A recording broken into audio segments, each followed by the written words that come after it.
From a circular disc of radius R and mass 9m।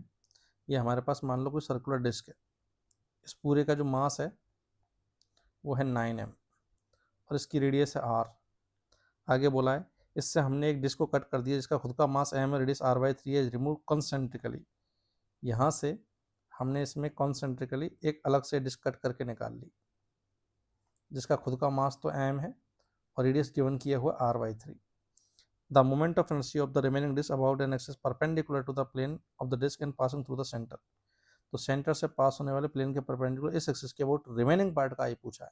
तो अपन क्या करें, पहले पूरी डिस्क का आई कितना था इस एक्सिस के अबाउट, ये था m r²/2। अब इसी एक्सिस के अबाउट इतना जो पार्ट है वो हटा दिया, ठीक है, इसी एक्सिस के अबाउट इतने पार्ट का जो मोमेंट ऑफ इनर्शिया वो कम हो गया। तो आपको क्या करना है, नए पार्ट का मोमेंट ऑफ इनर्शिया निकालने के लिए इनिशियली जो था उसमें से इस कटे हुए पार्ट का मोमेंट ऑफ इनर्शिया वह सब्ट्रैक्ट कर देना सेम एक्सिस के अबाउट। क्लियर। तो इस एक्सिस के अबाउट इस कटे हुए पार्ट का मोमेंट ऑफ इनर्शिया कितना आएगा हमारे पास, इसका मास इसकी रेडियस का स्क्वायर/2।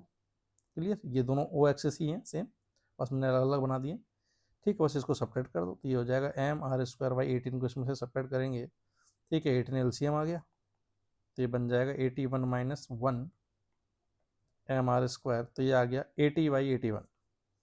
अब 80/81 को फर्दर क्या लिख सकता हूँ मैं, 80/18 को क्या लिख सकता हूँ मैं, ये हो जाएगा 40/9 m r²।